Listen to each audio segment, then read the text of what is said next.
Hey everyone, this is Dark Lumia, and in this video I'm going to be bringing you guys a full Heroic Nefarian kill on 10 man. I know I brought out clips of it in the past, but I know a lot of people were asking for a full Nefarian kill, so I did manage to get one this past week. It actually occurred this night, and I got the world number 7 parse on Heroic Nefarian for Hunters on 10 man, and I was pretty satisfied with that, considering I do a lot of concussive shotting, trapping. I even pop into aspect of the wild, and that's in addition to raptor striking every electrocute in phase 3. So I know that if I were able to not do all that, I could probably get the world number 1, but it is dependent on dominions, obviously. You'll see I trapped the first ad right there in the spot where we round them all up to place them and let them die. I got really lucky with the fact that that one spawned there, because that's the place that we do put them at, and I didn't have to kite it all on this attempt. You'll see here I'm getting the misdirect on the Nefarian tank right away to make sure he doesn't give anybody, and as soon as my trap comes up I use it on cooldown to make sure that we slow all the MC'd people with Dominion, and everybody should be stacking on me so that they get the slow. However, if people are not in my trap for some reason, or even if they're in my trap and then they get out of it and then they're not slowed anymore, I usually throw a concussive shot just to stack the debuff even higher, as it's more beneficial for the raid's DPS. But phase 1 basically is just all about controlling and making sure that you push the electrocutes at the proper time. You'll see here I'm actually getting slowed by the mushrooms by our boomkin, and this is where I use my first rapid fire and my call of the wild. You want to save your cooldowns for the dominions. It's definitely better to use them with dominions than to just use them off cooldown. You'll see a DPS increase if you do so this way, but it also requires you to know when to use them, and if you're not going to get a dominion, you kind of have to use them at the end, which is what I'll show you guys in this video. But I actually don't get I don't get dominion again till phase 3, so I use my second rapid fire right as we get on the platforms to make sure that I kill my ad as fast as I possibly can. So if you don't get dominions in phase 1, that's pretty rough, but you can make up for it. You see here I get a lag spike, but I do manage to pop into wild right in time because our shaman is on the other side of the room healing the Onyxia tank, and that's the only time that I'll really pop into aspect of the wild, is the first 2 electrocutes in phase 1. As it's it's really beneficial, and if you don't do it, somebody could die if they get tail swipe. That's a really bad combination if you get tail swipe and electrocute right after the other. And then here's the second electrocute that we pushed really fast because our arcane mage got a huge stack of dominion. And you'll see I'm switching really quickly back to Ani here to kill him in time so that nobody else really dies before the end of the phase. And that's really it for phase 1. It's pretty rinse and repeat once you get the hang of it, but it does take a while to truly accustom everybody in your raid to how it works. Now what we do is I go to this platform with our Holy Paladin and our Pop Paladin, and they can bubble off these stacks, and we pop hero right away, so we push through really quick in this phase. I pop my rapid fire right there, and I actually will get the cinders very shortly, which is a shame because I get it during hero and rapid fire. I believe during rapid fire. I know it's definitely during hero. So you just got to deal with it. Make sure that you get off, which you'll see right here. I get off, and you can actually cast while you're in the lava, so make sure you're doing that. And disengage. If you're really good, you can get right back on the platform. Sometimes I'm a little short, but as long as you get back on quickly enough, you're fine. And make sure you're controlling your pet also throughout this phase, as sometimes it will sit in lava. So you have to call it back actually at the very beginning of the phase because it's kind of floating in the air, and then you have to have it attack the ad.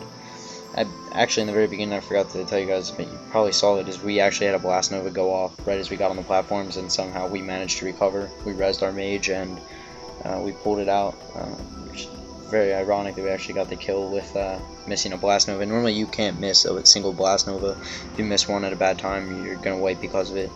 Luckily, we did have a res. You'll see right here our Paladin bubbles off the cinders, and because our mage died so quickly in phase 2, at the very beginning actually because of the Blast Nova, my ad actually isn't the last one to die like usual because I'm the only DPS on the platform, so I actually switch to Nefarian and get in some damage on him while we wait for the other group to catch up, because you have to kill all the ads at the same exact time. If they don't go down at the same time, then you might screw yourself over because the lava will start to recede as soon as the first one dies. That's why they need to die within a good amount of time of the first one going down. And sometimes your pet will actually get bugged out when it comes off the platform, so make sure you are sending it to attack Nefarian. You'll see I'm getting a trap down, or at least I believe I try to right here, right before I get Dominion. And I stack this one really high. I get a slow, so I figure this might be the one where I get the most stacks, so I decided to go ahead and pop my pot instead of waiting for rapid fires on a future Dominion, because there's no guarantee I get one, because I know I got a huge amount of stacks here, so I went with the pot, which I clicked because I'm bad for some reason. I click my pot because I don't trust my keybind with it. I actually have to find a new keybind for the pot, because when I'm using a different laptop, it's kind of different to adjust to it. But yeah, that's pretty much how I go about Dominion. I save my rapid fires for the next set of Dominions, and obviously, you just got to make sure that you are raptor striking every electrocute. If you're low, or even if you're not low, you want to just make it easier on the healers. And other than that, I can cluster people, and I make sure that I have my frost trap down at all times. You'll notice it doesn't go off all the time because people aren't always standing right where they need to be to proc it, but you do want to let them know that if you're having a trap down, they need to stand on it. Otherwise, they're not going to get slowed, even though I do concuss. Actually, there's fire right there. That's why I disengaged back out, because I wasn't too sure with the trap and being able to see the fire, so I was playing it safe and just got away from it, because if you sit in fire, you're pretty much going to die from like 2 ticks of that stuff. So pay extra attention. We rotate cooldowns on our tanks throughout this phase, and just making sure that they're topped off before the electrocutes. If you have low health and you have Dominion and you're about to get an electrocute, either you need to make sure that you're going to stay in the Dominion for the entire time until electrocute comes, or you need to get out early so that you can get healed up before electrocute comes. Otherwise, you run the risk of killing yourself. So play it smart with how you go about that. You'll see here I'm misdirecting one of the ads to our ad tank because it kind of got away as it got separated from the others. So do make sure that you're doing that, as you really need to do every little thing you can as a hunter to help the raid in this fight. There's so many things that can go wrong in the final phase.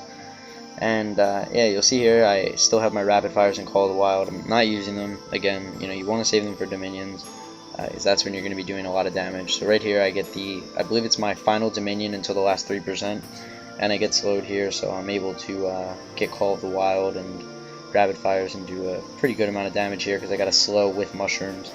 So I got really lucky there and got a slow, because we only have one arcane mage and he can only slow one person at a time. But yeah, that's pretty much it for Heroic Nefarian. I don't want to be too redundant with it. I also filmed Heroic Cho'Gall tonight, guys, so I'm going to be bringing that video up probably about an hour or so after this one, because I know a lot of people wanted to see Heroic Cho'Gall, because I do a lot of cool things on Heroic Cho'Gall.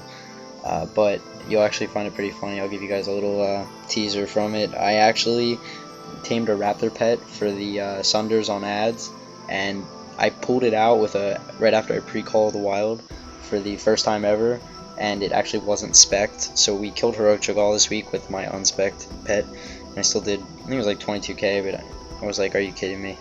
So that's pretty funny, but next week I'll probably be able to do a lot more. But I'm bad, and I forgot to spec my pet with my new spec, which I use specifically for Heroic Cho'Gall, so I will show you guys that spec and how it works.